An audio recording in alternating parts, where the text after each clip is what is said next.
Bonsoir, bienvenue dans un nouvel épisode de Sic Transit Gloria Mundi. Bonsoir à tous, salut. Salut, ça nous a fait très plaisir de voir vos retours très positifs sur cette vidéo que nous avons faite la semaine dernière sur la messe en latin et sur toutes les subtilités de la tradition catholique. C'était vraiment... ouais. Moi, je pensais être dans ce milieu, être né, enfin, pas tout à fait né là-dedans, mais être dans une famille qui connaissait, qui m'avait quand même transmis pas mal, même si c'était pas vraiment notre nuance, enfin, notre catholicisme étant jeune. Et pourtant, en faisant toutes ces recherches, j'ai vraiment découvert un univers immense. Et je rigolais parce que notre sœur m'a écrit après avoir regardé notre émission, elle m'a dit: «Oh mais j'ai rien appris».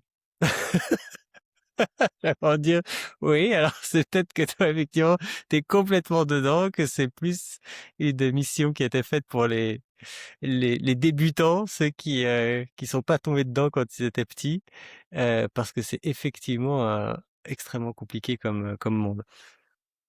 Heu, Aujourd'hui, nous aimerions, traiter d'un sujet, qui je pense tracasse pas mal de monde quand on est chrétien et qu'on sait qu'il existe les catholiques romains, les protestants, les gréco-russes comme on les appelle, c'est-à-dire les catholiques, les chrétiens d'Orient, et puis évidemment les chrétiens d'Orient encore plus, ancestraux comme, toutes les communautés de Syrie et cetera. Hem Et puis à l'intérieur évidemment du catholicisme, savoir si effectivement on est par exemple, comme on le citait la semaine dernière, plutôt sédévacantistes, ou non. Et donc, j'aimerais commencer, par te poser la question, à toi Yann, pourquoi n'es-tu pas protestant? Mmh. Je suis pas protestant parce que c'est parce que je pense que la réforme, protestante, du XVIe siècle, donc Luther, l'allemand, Calvin, le français et puis, d'autres ensuite qui se sont inspirés de ces 2 principaux, c'est une, prétendue réforme. J'avais utilisé l'expression la semaine dernière de la religion prétendue réformée. C'est une expression qu'on entend dans les cercles catholiques, anti-protestants, Oui. parce qu'en fait, je pense que dans le protestantisme, il y a des aspirations qui sont bonnes et authentiques, mais qu'elles, ne se réalisent pleinement, qu'elles ne trouvent leur réponse que dans la fidélité à l'Église catholique, voulue par Jésus-Christ, fondée par Jésus-Christ.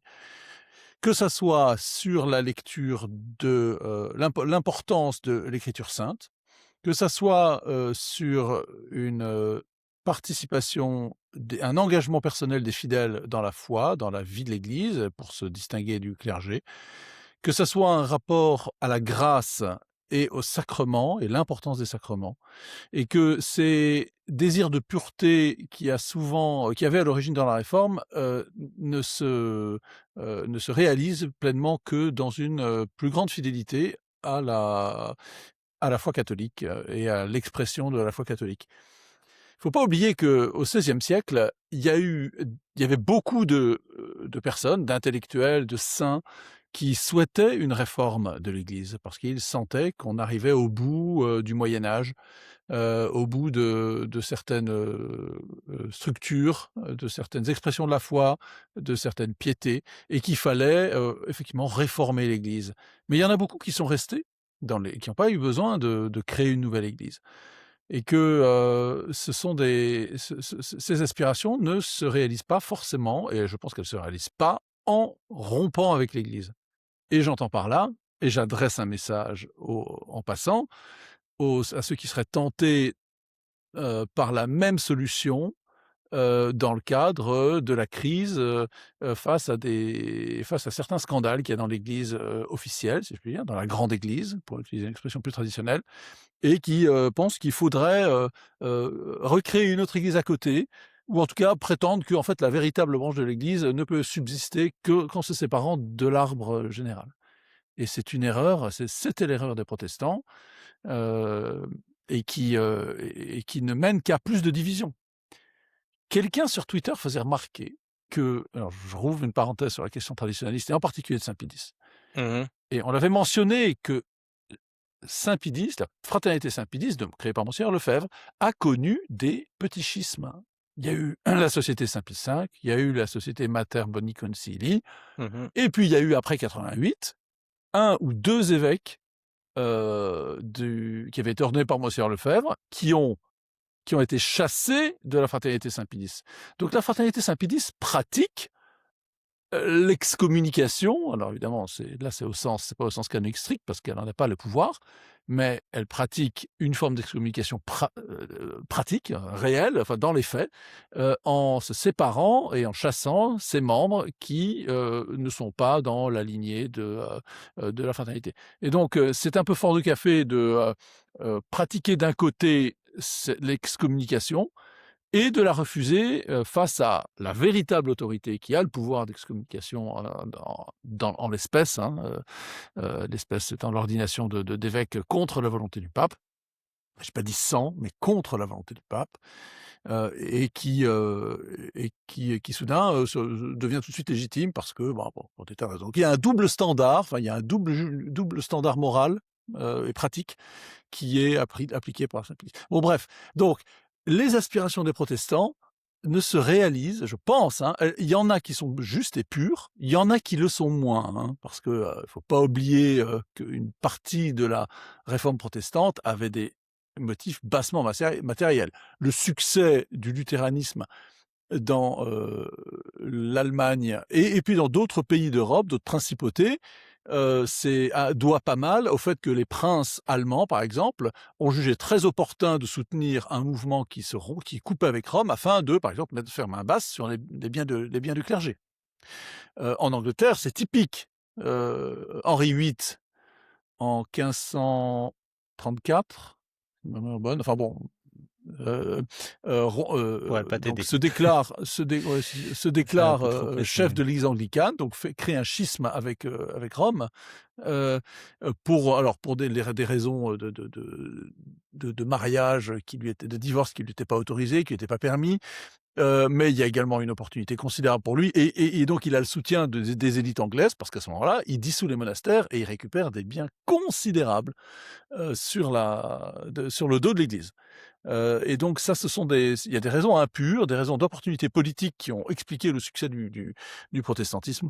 Elles sont anciennes maintenant, il y a prescription, on va pas leur reprocher, mais c'était pas seulement une pure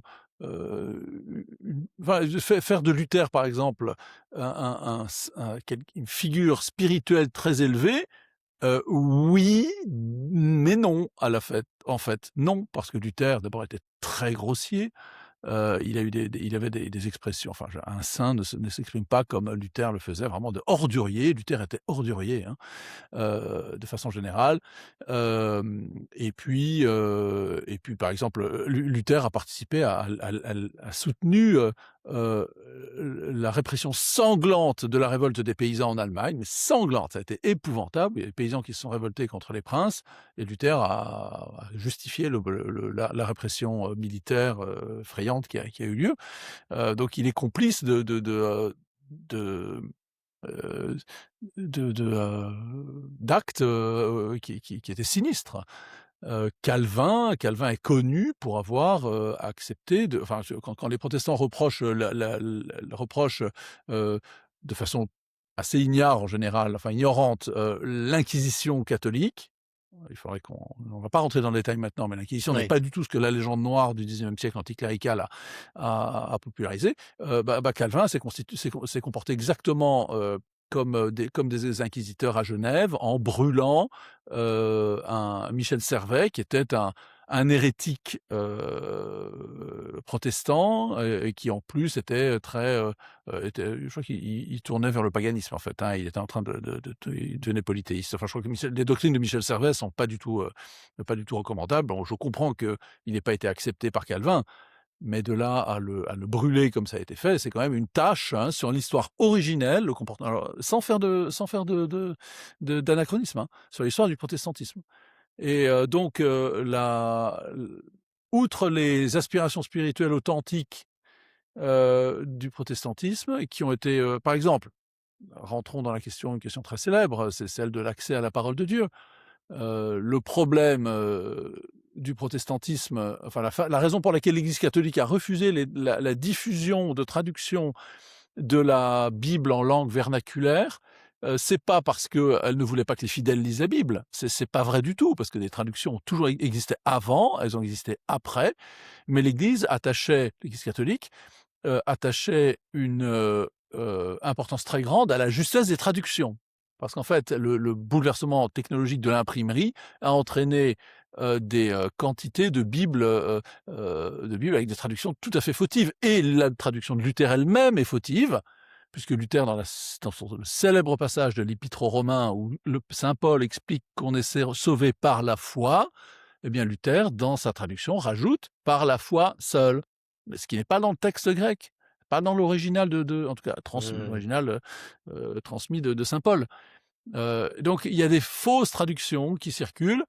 Par ailleurs, le protestantisme, les protestants ont adopté, vous savez que les Bibles protestantes ne sont pas aussi longues que les Bibles catholiques, parce qu'il y a toute une partie des livres de l'Ancien Testament qui sont refusés par les protestants, parce que les protestants ont souhaité ne reconnaître comme canoniques, c'est-à-dire comme authentiques, uniquement les livres dont on avait des traductions en hébreu.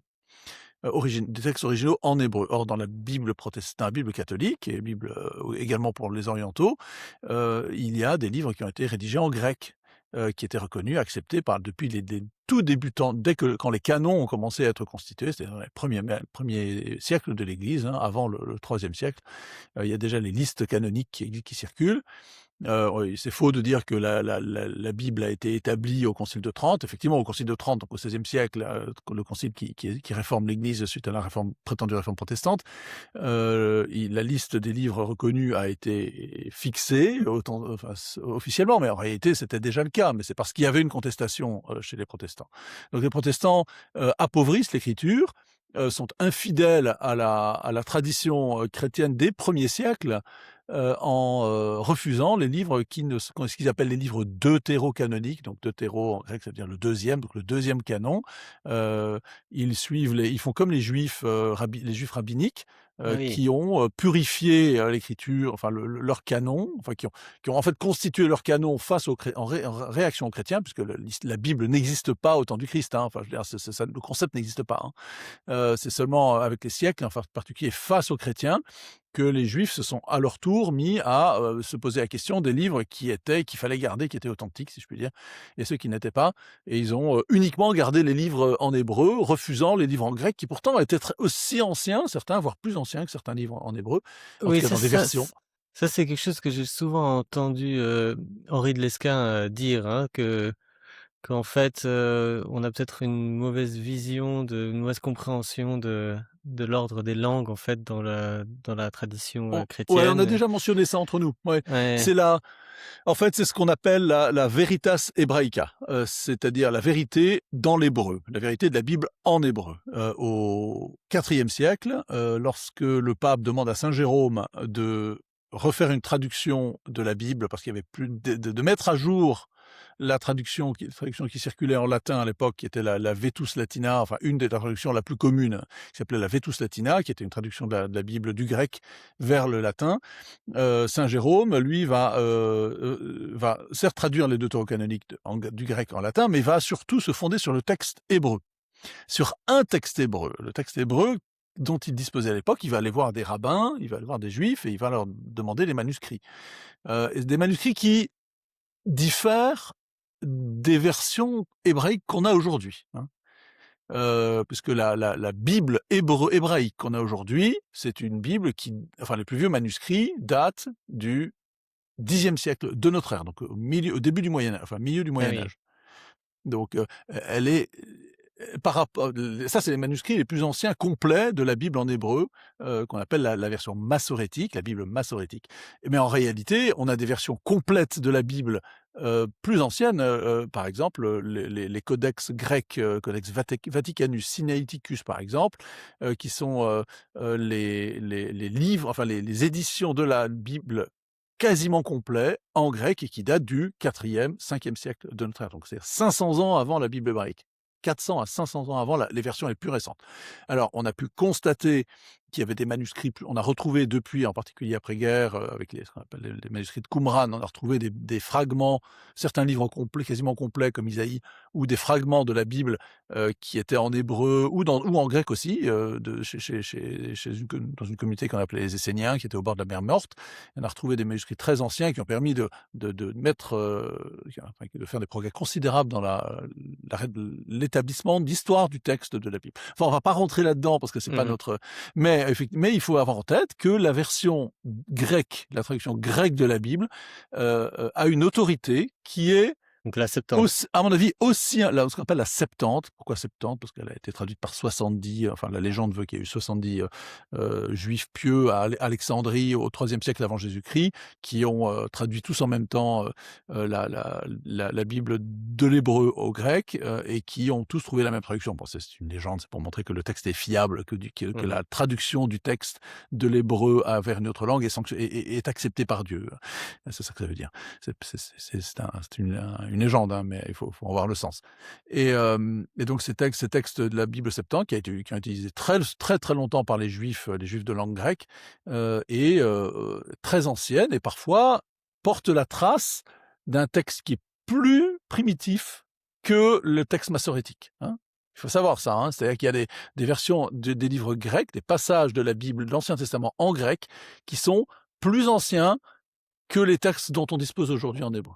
Donc la Veritas Hebraica, qui est reprise par Luther et Calvin, contre la tradition catholique, contre les 15 siècles précédents l'arrivée du protestantisme, est inexacte, elle est fautive, elle est incorrecte, et donc elle ne respecte pas la parole de Dieu, en fait. La parole de Dieu, en tout cas dans l'Écriture sainte, parce que la parole de Dieu, c'est pas seulement la Bible, hein, c'est également la tradition, elle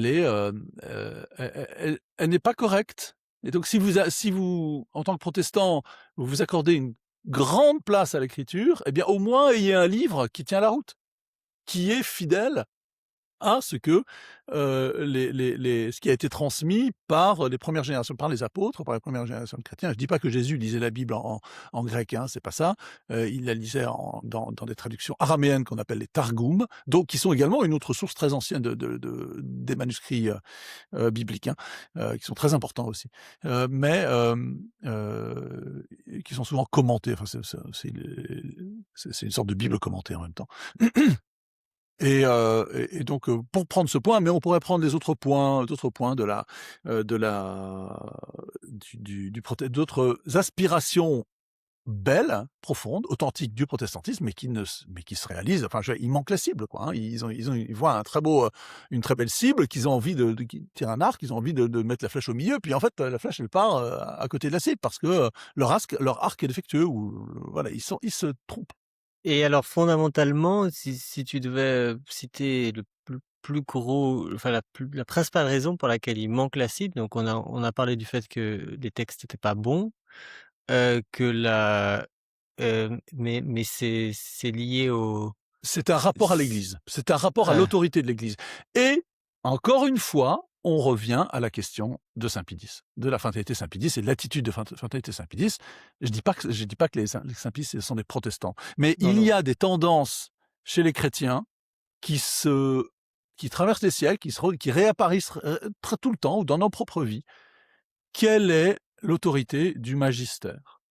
Quelle est l'autorité en gros, pourquoi est-ce que les Juifs vont dire les protestants vont dire la seule autorité, le seul magistère, la seule source du magistère, c'est l'Écriture sainte. C'est l'Ancien Testament, le Nouveau Testament. Alors déjà, on n'est pas d'accord sur la version. Mais enfin bon. Ils vont dire, donc ils vont dire, oui, c'est sola scriptura, l'Écriture seule, pas la tradition, pas le magistère, pas les textes des pères de l'Église, etc. C'est uniquement la Bible et on va se concentrer. Oui, d'accord. Mais c'est quoi l'autorité de la Bible? D'où vient pourquoi est-ce que la Bible est importante à tes yeux? Pourquoi est-ce que pourquoi est-ce qu'il y a une autorité intrinsèque dans ces textes-là? Qui te l'a dit? Qui te le dit? Qui te le dit? Ce sont ceux qui t'ont appris la foi. C'est la communauté des croyants, l'Église. Alors, l'Église, la communauté ecclésiale chez les protestants, c'est pas une église au plein sens du terme, qui t'a dit que ces textes étaient... Donc, il y a quelqu'un qui te l'a dit. Donc, il y a donc, tu reviens au problème de la tradition. Et donc, tu reviens au problème et à l'importance de la tradition pour être chrétien. Quelqu'un t'a dit comme dit saint Paul, ce que je vous ai transmis, ce qui m'a été dit, je vous l'ai transmis. Tradidi quod accepi. C'est-à-dire, ce que j'ai reçu, je vous l'ai transmis. Et donc, l'autorité de la Bible, elle ne repose pas sur elle-même. La Bible n'est pas un monolithe qui flotte au-dessus du sol, avec une autorité en elle-même. Il y a quelque chose en dessous qui soutient la Bible. Ce qui la soutient, c'est la communauté des croyants. Parce que c'est qui a reçu la parole de Dieu et qui l'a transmise. Une chose qui m'est... Alors, on va revenir il y a une chose très importante. Donc, déjà, d'où vient l'autorité de la Bible? Ensuite, qui a l'autorité pour l'interpréter? Chez les protestants, il y a une erreur encore ecclésiologique. Donc, deuxième erreur, qui a l'autorité pour interpréter la Bible? Parce que c'est un texte qui peut avoir de multiples sens. Les catholiques disent, c'est le magistère, c'est l'Église. Est-ce que tu peux définir magistère? C'est un mot que j'entends souvent. Le magistère, le magistère, c'est l'autorité d'enseignement dans l'Église. C'est l'enseignement authentique. Ceux qui ont l'autorité, alors le magistère, ceux qui ont l'autorité pour enseigner dans l'Église, ce sont les évêques unis au pape. D'où elle est fondée, elle vient pas alors ils ont des lumières particulières pour le faire, elles sont pas infaillibles dans le cas des évêques, elles sont pas infaillibles pour le pape, sauf dans certains cas très précis, dans des matières précises et dans des situations, circonstances précises, et elles sont en fait, c'est le dépôt de la foi qui est transmis à travers tout le corpus des théologiens, des saints, des pères, de l'interprétation, de tout ce corpus qui est transmis d'une génération à l'autre et qui a été discerné, parce que tout chez les pères de l'Église n'est pas juste, tout chez les saints n'est pas juste, tout chez les docteurs de l'Église n'est pas juste, tout chez saint Thomas d'Aquin n'est pas juste. Saint Thomas d'Aquin, par exemple, qui est une autorité considérable dans la théologie catholique, et en particulier chez les traditionalistes, saint Thomas d'Aquin, par exemple, n'est pas d'accord avec le dogme de l'Immaculée Conception. Donc saint Thomas d'Aquin, en un sens, il n'est pas catholique. Sur ce point-là, il ne croyait pas dans le... Donc il y a une autorité plus grande que saint Thomas d'Aquin, c'est en l'occurrence le pape Pie IX, qui, en union avec tous les évêques du monde, ou la quasi-totalité, a proclamé le dogme de l'Immaculée Conception en 1854.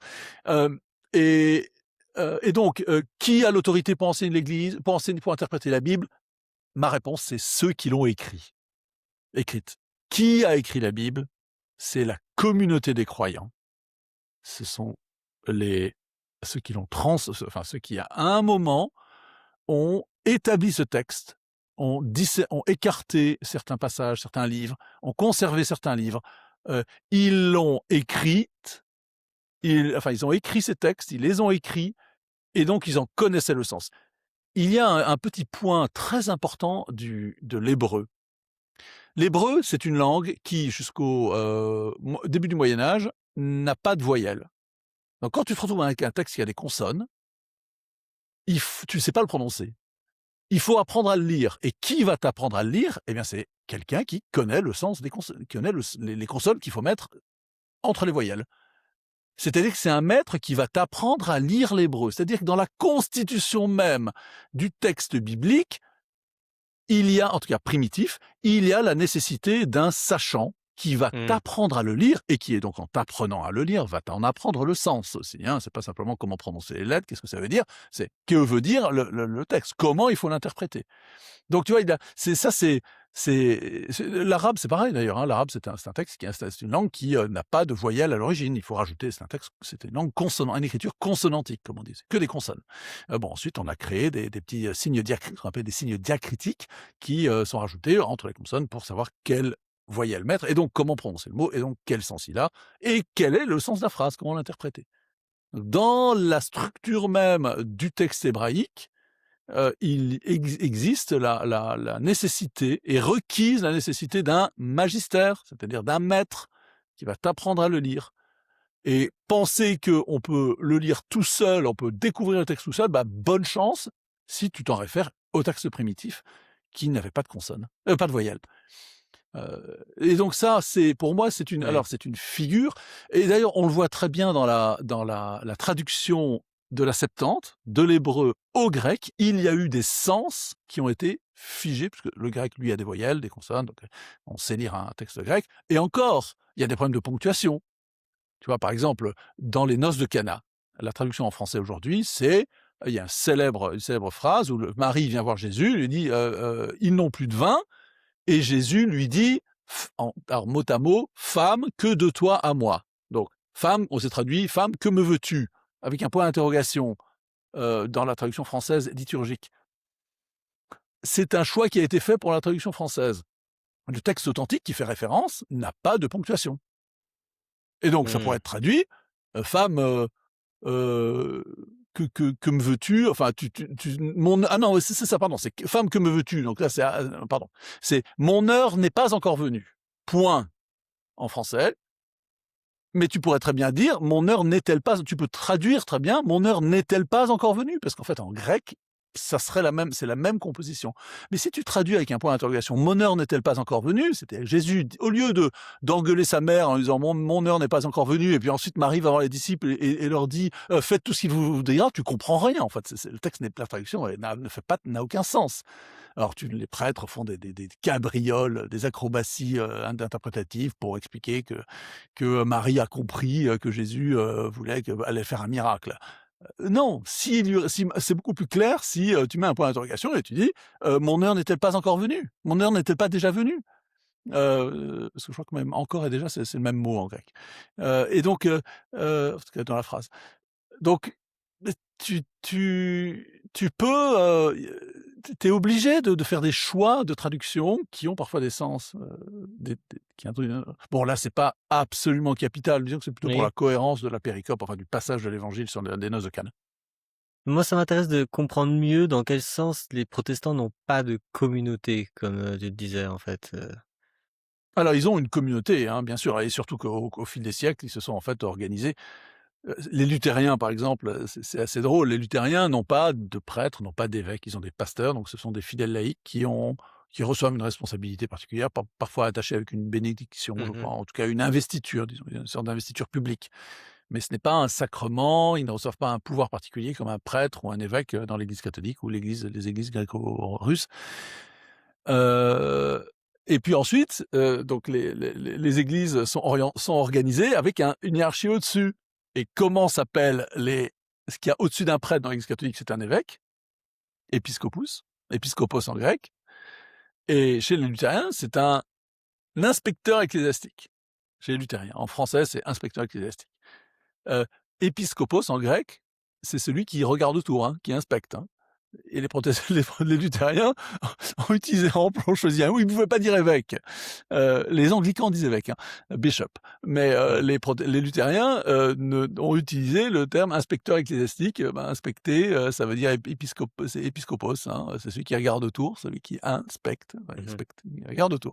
Donc ils ont une structure hiérarchique, mais qui n'est pas aussi engageante que dans l'enseignement en particulier, que que les églises traditionnelles. C'est des églises qui ont conservé la structure de l'épiscopat et le sacrement de l'épiscopat, les évêques étant des successeurs des apôtres. Les premiers apôtres n'étaient pas des évêques, ce sont leurs successeurs qui sont des évêques. Saint Pierre n'est pas le premier pape. Le premier pape, c'est Lin, Saint Lin, qui est le premier pape qui succède à Pierre. Heu et heu et chez les protestants, donc ils forment une communauté au sens où ils se rassemblent, ils adhèrent à ce qu'ils appellent la confession d'Augsbourg, donc c'est une espèce de proclamation de foi, de credo, qui a été alors certains protestants n'y adhèrent pas du tout, hein, mais concentrons-nous sur les grands groupes comme les luthériens D'accord. ou Oui. les calvinistes. Les luthériens, c'est ce qui ressemble le plus dans la structure le plus proche des catholiques. Heu ils se mettent d'accord sur un certain nombre de vérités, d'enseignements, mais qui est beaucoup moins il y a pas de dogme. Enfin si, il y a des dogmes, pardon. Si, bien sûr, Jésus est Dieu, le baptême sauve, il y a des dogmes, il y a une espèce de credo, mais qui donne beaucoup plus de place, en tout cas l'enseignement moral chez les protestants a connu des évolutions bien plus grandes que dans l'Église catholique, surtout récemment. Et donc là, ils forment une communauté au sens où ils partagent, un culte public, ils partagent une structure, ils appartiennent à une structure, mais cette communauté n'a pas la structure apostolique, n'a pas le caractère apostolique dans la mesure où ceux qui encadrent, ceux qui organisent cette société ne sont pas des successeurs des apôtres, parce qu'ils n'ont pas reçu le sacrement de l'épiscopat, enfin le troisième sacrement, le troisième degré du sacrement de l'ordre, donc qui est l'épiscopat. Donc en ce sens, c'est une communauté, mais les catholiques diront théologiquement, c'est pas une église, c'est une communauté ecclésiale. D'accord. Et donc, pour revenir, à la question du magistère, alors est-ce qu'eux,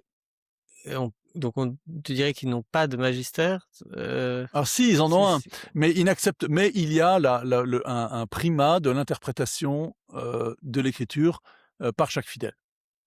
Alors, d'accord. de fait, ça c'est des affirmations originelles hein, de Mmh. Calvin ou de Luther, mais qui en réalité, comme je l'évoquais tout à l'heure, très vite s'est heurté au, au problème de l'homogénéité du partage d'une certaine foi commune. Et donc, euh, tu peux interpréter la Bible seule, hors du magistère, mais en réalité, il y a quand même des barrières, quoi. Il y a un moment, tu peux pas sortir complètement du cadre parce que sinon il y a plus rien à partager, en fait. Il y a plus de communion, enfin plus de communauté, il y a plus de communion, on n'est plus d'accord sur rien du tout et ça s'atomise. Mais l'atomisation du protestantisme a été, très rapide.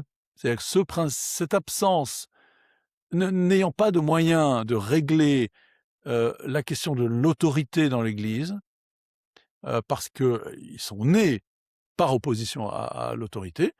Ils sont nés en contestant une autorité, bah, c'est cette autorité du pape, enfin de l'Église, du concile, et bien, très vite, c'est compliqué de commencer à sanctionner les gens qui vont contester ta propre autorité. Et Ouais, donc, très vite, il y a eu en fait ça a été, heu fractal. C'est ouais, très vite, il y a eu des multitudes d'églises et de communautés. Il y a qu'à voir aujourd'hui la quantité de communautés ecclésiales, d'organisations dans le protestantisme, qui, voilà, c'est infini, quoi.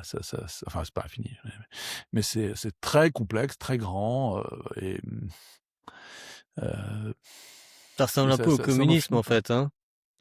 Ça part de c'est quoi? C'est de cette expression deux communistes, c'est un groupe, 3 communistes et une scission ou je sais plus quoi. Il y avait Oui, bah, un oui, c'est ça, c'est bah, je veux dire quand on essaie de résumer ce qu'est le communisme, c'est extrêmement compliqué parce qu'en fait, donc on parle on comprend à peu près les principes de base, de mise en commun, de refus de la propriété et cetera. Mais en fait, très rapidement, on va avoir les trotskistes, les léninistes, les et tous les sous-groupes, les socialistes, et ça se fracture extrêmement vite en fait, hein, et par rapport avec toujours un peu ce même principe de refus, le moyen pour l'Église catholique de régler ce problème, il tient en un adage que j'aime beaucoup. J'avais vu qui était l'auteur de cet adage, mais j'ai oublié. C'est, dans les alors en latin, c'est «in necessaris unitas», donc dans les choses nécessaires, l'unité. «In dubis libertas», donc dans les choses douteuses, liberté. «In omnibus caritas», et en tout, la charité, l'amour. Donc dans l'Église catholique, il y a un noyau sur lequel, heu, il y a unité, des choses nécessaires, la foi, les mœurs. Et ensuite, il y a une galaxie de positions où, bah, où l'Église ne se prononce, prend garde de se prononcer, et dans lesquelles il y a un légitime débat qui doit avoir lieu dans la charité. Euh, et par la exemple, question du Concile de Vatican, ouais, II, par exemple, le Concile de Vatican II, quoi qu'en disent certains maximalistes, qu'on pourrait appeler modernistes, euh, le Concile de Vatican II laisse en fait une porte très grande ouverte au débat, à l'interprétation. Il y a dans les textes du Concile quasiment rien qui euh, s'impose aux croyants qui contraint son intelligence, sa raison, de la manière dont le credo, par exemple, ou les vérités de foi, essentielles de la foi catholique, attends, je vais changer de position parce que j'ai je Mmh. me suis dans la figure. Dont les positions, dont l'Église, dont la foi, contraint, dont le catéchisme contraint, par exemple, les fidèles, impose aux fidèles une adhésion. Heu il y a des tas de choses, sur lesquelles, ben, par exemple, le texte Gaudium et Spes qui est un long texte sur, l'Église dans le monde de notre temps. Bah, tu as des tas de choses qui sont extrêmement, datées. Plein de constats. C'était les années 60. Tu as une espèce Ça répond à des préoccupations, tu as une espèce d'optimisme assez naïf qui apparaît souvent dans la rédaction. Tu as des questions, qui aujourd'hui sont daté quoi, c'est plus du tout le sujet.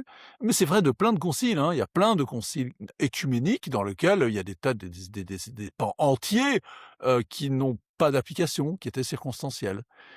Et puis il y a des cœurs et des parties sur lesquels, des atomes que tu peux pas briser, enfin, ou si tu brises, tu as une explosion nucléaire.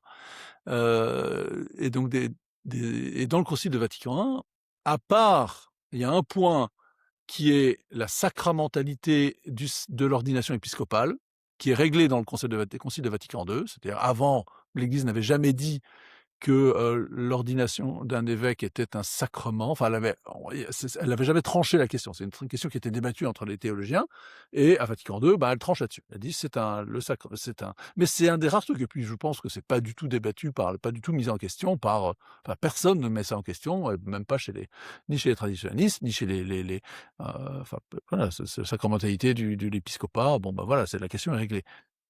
Mais à part ça, il y a plein de choses sur lesquelles, on peut discuter.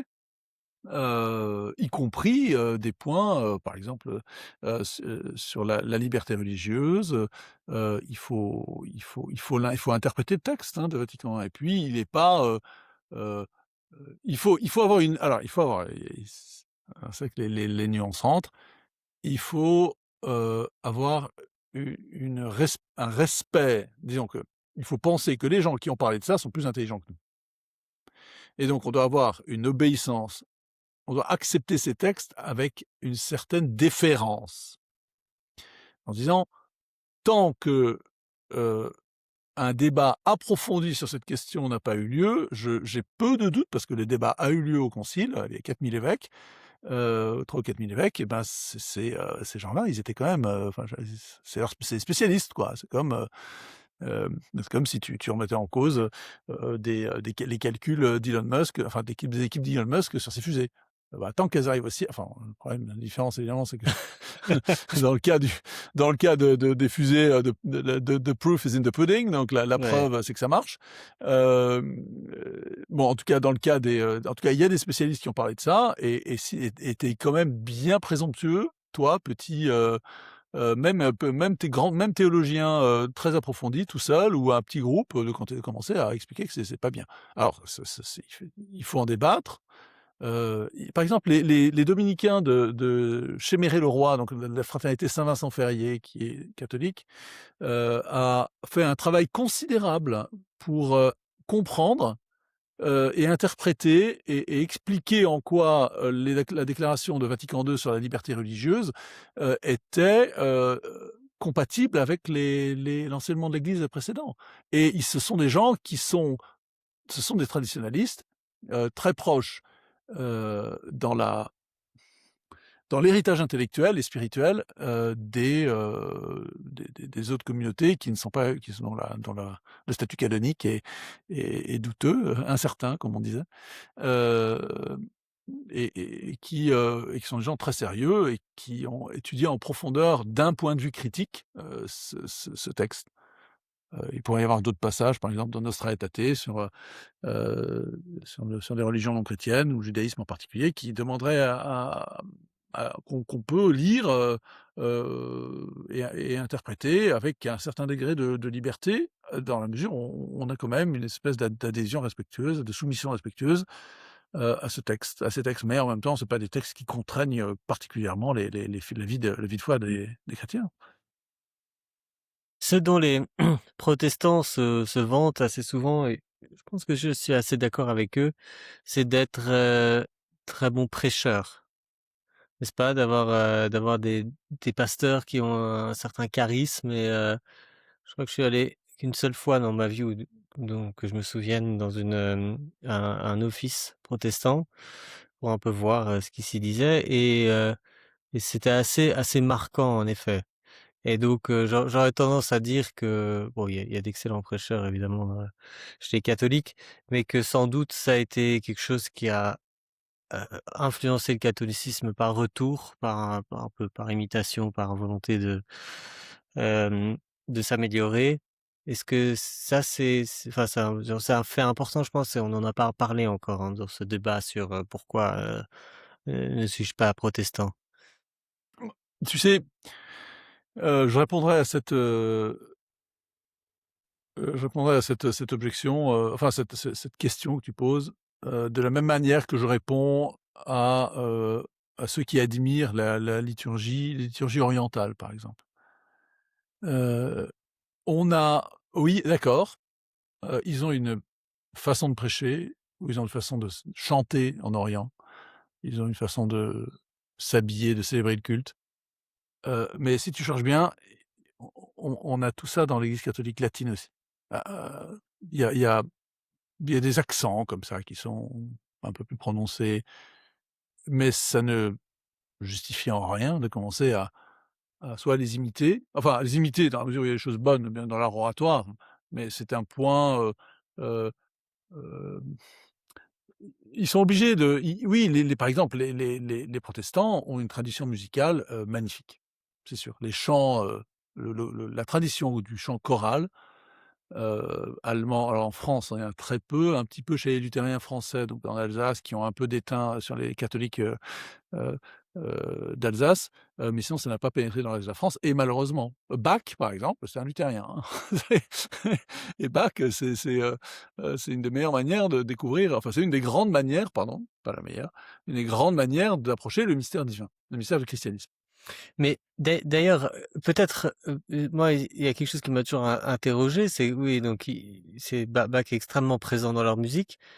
Heu, et pourquoi est-ce qu'ils ont abandonné enfin, est-ce qu'ils avaient du grégorien avant, et ils l'ont Attention, abandonné? Non? Heu, attention avec le ouais. grégorien. Hem, le grégorien, et c'est le Concile de Vatican II qui le dit, c'est le chant propre de l'Église romaine. Mais ce n'est pas le seul chant de l'Église romaine. C'est pas le seul chant de l'Église. D'ailleurs parce que, ben, je l'évoquais la dernière fois, il y a d'autres traditions musicales, en très antiques, j'évoquais la dernière fois le chant mozarabe, alors c'est pas très éloigné du grégorien. Il faudrait vraiment, c'est les musicologues très pointus, t'expliqueront la différence. Moi, j'en suis à part en entendant peut-être certains accents, je suis pas très et puis ça dépend surtout de l'interprétation. Heu au XVIe siècle, enfin au 15 fin du XVe, début du XVIe siècle, le grégorien n'était quasiment pas chanté, enfin ou très Oui, peu ça, c'est un chanté, point pas dans les paroisses. important Le alors. grégorien n'a jamais été chanté dans la paroisse. Il a été, enfin c'était il était alors peut-être en tout cas pas le répertoire grégorien qu'on appelle aujourd'hui, c'est-à-dire le graduel avec les chants pour chaque messe, pour chaque partie de la messe, chaque jour de l'année ou chaque dimanche, parfois heu qui ont été compilés par, les bénédictins de Solesmes au 19e et au 20e siècle, en faisant des travaux de musicologie dans des archives, dans des manuscrits très anciens. Ben, au si on veut entendre à quoi ressemblait une messe, à Notre-Dame au 14 et 13e ou 14e siècle, il faut écouter, Guillaume de Machaut, par exemple, au 13e siècle. Guillaume de Machaut, il y avait des compositions, pour les chants, pour les cérémonies liturgiques, qui n'avaient rien enfin qui étaient polyphoniques, qui n'avaient rien à voir avec le grégorien ou enfin rien à voir. Elles sont souvent influencées quand même parfois dans certaines structures, mais peu à peu il y a une espèce d'évolution, un peu comme dans la peinture. Les icônes, l'art des icônes, c'est très bien. Heu il y a une authenticité dans l'expression picturale, des mystères, divins, des saints, des sacrements, de la vie du Christ, de la Vierge, qui est, très estimable, qui a une grande autorité, mais qui, n'est pas limité à ça, tu vois? Il y a des formes d'expression artistique, très vastes, en musique comme en peinture, comme en architecture, l'histoire de l'Église, hein, l'histoire du christianisme en est témoin. Les églises, enfin les lieux de culte et l'art qui les remplit, les styles, ont toujours été, fait l'objet d'une très grande variété. Heu, alors il y a des choses à critiquer, heu, Oui, c'est ça, oui. musique. Tiens, ça me permet de répondre à il y a pas quelqu'un qui répondait dans le ah non, c'était un de tes copains qui, à propos du FRAT, du rassemblement dont on a parlé la dernière fois, ce rassemblement des aumôneries, lycéennes, Mmh. collégiennes, collèges-lycées d'Île-de-France qui se rassemblent, à Jambeville, dans l'ouest de Paris, une fois par an. Et qu'est-ce qu'il disait ton ami déjà? Non, mais c'était Enfin, il me semble que c'était simplement une considération sur le fait que c'était pas si populaire ou pas si, festif ou je sais pas quoi. Alors moi je sais pas exactement, mais c'est vrai que tu m'as envoyé une la vidéo vidéo de ce officielle, hein, frat, la vidéo de la vidéo officielle, du FRAT, officielle d'après, et c'est vrai que quand on met c'est un ça en concert de rock, parallèle hein. avec oui, quand on met ça en face à face avec Heu, le pèlerinage, Notre-Dame le Chrétienté. pèlerinage de Chartres, heu, c'est, heu, c'est vrai que c'est assez frappant qu'il y ait la différence est là, et ça m'amène effectivement la raison derrière, tu as bien compris, derrière ma question sur qu'est-ce qu'il y avait chez les protestants avant Bach, sachant que chez les protestants encore aujourd'hui c'est Bach, et puis même chez les catholiques, en Allemagne ou en Suisse, et cetera, hein, c'est encore très fort. Enfin, en tout cas les Allemands, les germanophones. Hem, là, ce qu'il y a derrière, c'est que, la révolution, enfin les changements musicaux dans les églises à partir des années 60 et qu'on voit avec les nouvelles générations et maintenant quand on regarde les chants qu'écoutent enfin les chansons ou le genre de musique qu'il y a au Frat, c'est vrai qu'on a du mal à imaginer que ce soit quelque chose de durable et qu'on écoutera encore dans 300 ans, et donc la Il y a un question c'est de tri, savoir. il y a un tri qui est fait. Le temps se charge de sélectionner, les goûts, de sélectionner ce qui est, Il y en a un par exemple qui m'a marqué dans la parce que j'essaie de faire un peu la liste de tous les chants de Noël, et alors effectivement, je pense que parmi ceux qui sont beaucoup plus modernes, il y a Minuit chrétien, et puis, je sais pas si tu connais, Deux anges sont venus ce soir. Tu vois un peu celui-ci? la mélo je reconnaîtrais peut-être la mélodie, mais, le titre, je rattache pas le titre à une mélodie. Deux anges sont venus ce soir apporter une grande nouvelle. Et puis ça Non, je connais pas. continue, Mmh. hem, C'est un style choral, on dirait, hein? oui, mais c'est très je crois même que ça doit être du début du XXe siècle en fait, peut enfin je sais pas d'ailleurs de quand Alors date laisse-moi Minuit vérifier. chrétien, mais en tout cas ça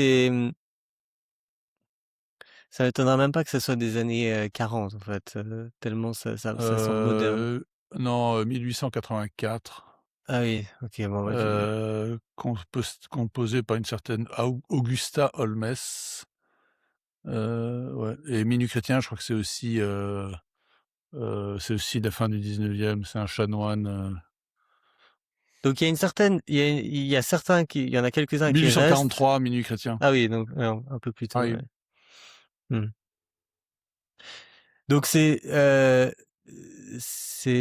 toujours très intéressant de voir quels sont ces styles musicaux qui probablement resteront, et puis surtout ceux qui méritent de remplacer ceux qui existent. Parce que je pense que derrière cette réflexion, il y a cette souffrance que j'ai eue depuis que je suis tout petit dans une église catholique, normale en France, d'entendre des chants que je peux plus entendre en fait. Alors que pour moi, si on joue toujours tous les dimanches du Bach, ça me dérange pas du tout. Et donc, Mais il y a pas que il y du a un Bach. problème de mode. Il y a Non, pas non, que le mais Bach, par exemple, hein. il y a les mais bon, ce sont des dans le genre de musique savante qui requiert des chœurs, parce que Bach, enfin, tu peux chanter quelques mélodies de Bach comme ça, mais heu que les fidèles peuvent chanter, mais il y en a pas beaucoup, et Si, ensuite mais au contraire. non, mais c'est que souvent, c'est pas du Bach, c'est d'autres, il y a du choral, du chant choral, qui a été composé Oui, mais spécialement, mais bon, bah, bon, du c'est Bach, tu en as tellement 2-3, non, mais heu, c'est des on est d'accord, ça vient pas de lui, hein. exactement. Mais Enfin, ce à que part je veux ça, dire, c'est que pour moi, c'est injuste enfin, c'est pas juste pour tous les autres compositeurs d'appeler ça Bach. C'est simplement celui qui représente le mieux ce oui, style, en fait. oui, oui, d'accord, le choral, le chant choral, ouais. Mais enfin choral, le choral plutôt, pas le chant choral, le choral. Oui, mais ensuite moi je vais à quand je vais à la messe en Angleterre, je vais dans une petite chapelle à Dorchester sur la on Thames, donc sur la Tamise, où il y a un chœur absolument sublime, toute petite chapelle, avec une messe, de 1962, donc le Saint-Pie V, et ils chantent du William Byrd ou, du Palestrina, enfin les chants tous les auteurs, les compositeurs du XVIe siècle, polyphoniques. Ah, ils chantent à 4 ou 5, c'est divin et je ne m'en lasse pas. Il y a un peu de grégorien de temps à autre qui est chanté, mais ouais, c'est le Bach catholique, quoi, hein, enfin qui est un peu plus ancien d'ailleurs que Bach, parce que William Byrd Et tu m'enverras était ça, parce que catholique. je crois pas que je le connaisse. Ah, tu connais pas William Byrd? Byrd avec un Y, B-Y-R-D. Et tu des messes entières de ça qui sont chantées, de William Byrd et des autres, qui c'est magnifique. Donc mon impression, en fait, si je devais un peu résumer la question du protestantisme, c'est que donc l'Église catholique qui était donc installée depuis 15 siècles, comme tu disais, enfin, ou l'Église, disons, avait une certaine, peut-être des Traverser mauvais une crise, traverser oui, une avait des crise. mauvais travers, et traversait une crise. Un certain groupe, donc ces protestants, ont montré certaines innovations ou bien des points sur lesquels l'Église pouvait s'améliorer. Des propositions de Euh, réforme. la proposition de réforme qui ont finalement été pris en compte avec peu de choses que les protestants, quand des apports positifs des protestants, il y en a, je pense, assez peu qui n'ont pas été repris par l'Église. Et donc le meilleur du protestantisme est dans l'Église. Et simplement, comme ils étaient fondés sur une contestation eux-mêmes, il y avait en fait un déséquilibre Il y a eu une originel. aporie, ce qu'on appelle une aporie en logique. C'est-à-dire qu'ils se sont retrouvés, l'aporie, la double aporie de l'autorité de la Bible et de l'interprétation de la Bible. D'où qui pour prendre un exemple, il y a d'autres apories dans le protestantisme, mais celui-là, bah, ces 2-là, c'est les principaux, hein, c'est ceux qui sont aussi à la racine des problèmes des protestants. Heu, Et donc ça a conduit, si on simplifie un peu, à beaucoup de nouvelles communautés, de sous-groupes, et cetera, un éclatement. Et finalement, ce qui m'intéresse aussi comme thème, c'est quel est quel est l'avenir en fait? Parce que ça m'avait marqué, je pense, quand j'avais découvert ça il y a 10 ans, que les les anglo, catholiques ont rejoint l'Église catholique ou quelque chose comme ça. Enfin, il y a un peu des pertes en fait.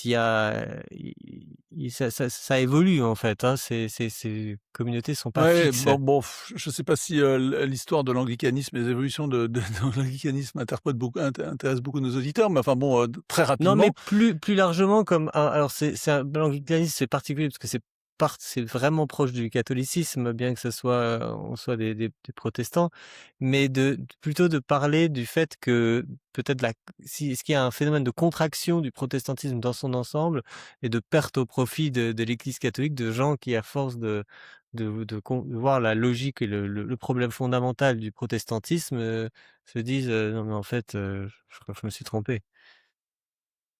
Ça, je sais en tout cas les chiffres, alors il y a eu historiquement, oui, il y a eu des régions entières de l'Europe qui étaient passées au protestantisme et qui ont été reconquises par des missionnaires, qui les ont reconvertis. Beaucoup, beaucoup, hein.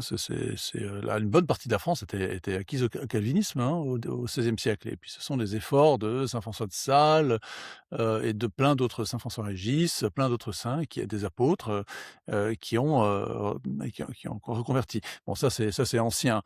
Récemment, j'ai pas de il y a eu, c'est ce qu'on appelle l'écuménisme, c'est-à-dire le mouvement pour essayer de réconcilier, de réunifier les chrétiens, qui a connu dans la première moitié du XXe siècle et jusque dans les années 70, des espoirs immenses, avec des efforts de la part de l'Église catholique, de son côté, dans les formes, extérieures pour, heu faciliter une transition sans renoncer à l'essentiel, faciliter une transition dans le culte en particulier.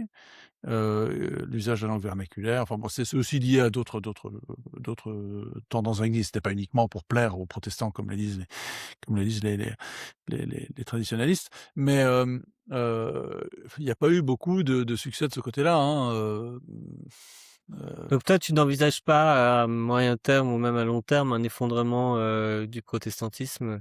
ben, je sais pas, non, je me garderai de faire des prédictions. Ou non, mais évidemment. Je suis sur un effondrement de l'islam, mais ça c'est une autre question. Oui, parce que c'était en écho Oui, à ça ça justement. Oui, c'est différent parce qu'il y a des contradictions, parce qu'il y a des mouvements de l'islam face au monde moderne qui sont très très compliqués pour pour l'islam lui-même. Mais les protestants, ils sont très adaptés au monde moderne. Ils l'ont pour une part créé, pour une part. Et donc ils sont assez à l'aise avec certains de ces principes et donc ils peuvent épanouir leur foi chrétienne ou ce qui parfois leur reste de foi chrétienne, hein, parce qu'il faut pas se faire d'illusions sur le contenu de certaines communautés de protestants. Il y en a qui sont très fervents, conservateurs et qui sont admirables dans leur foi elle-même, enfin dans leur sincérité, dans leur amour du Seigneur. Il est incomplet, mais il est sincère. Et puis il y en a qui vont disparaître. Par exemple, oui, on parlait des luthériens. Les luthériens aux États-Unis vont disparaître. Les d'accord. méthodistes aux États-Unis vont disparaître. Les anglicans en Angleterre vont disparaître. Alors ils vont survivre dans les anciennes colonies britanniques sous la forme de l'épiscopalisme. Les épiscopaliens, qui sont les anglicans américains, vont disparaître aussi. C'est terminé, quoi. Pour Euh, rappel, Tucker Carlson, il est épiscopalien, c'est ça? non, s'il n'est pas luthérien, je ne sais pas. Il est Il luthérien, est non? pas luthérien en tout cas, non, non. Non, il Mais n'est pas je luthérien me parce suis, qu'il est d'origine scandinave, donc il devait être luthérien. eh bien, c'est vrai, mais je crois qu'il a il a peut-être du sang écossais. Quel est chez les Écossais, c'est quoi le C'est courant le dominant? presbytère. Ah, il est peut-être presbytérien. Presbytérien, alors c'est Ah, peut-être ça. ouais, Mais en tout cas, il prétendait que c'était une des formes qui était les plus proches du catholicisme également. Ouf.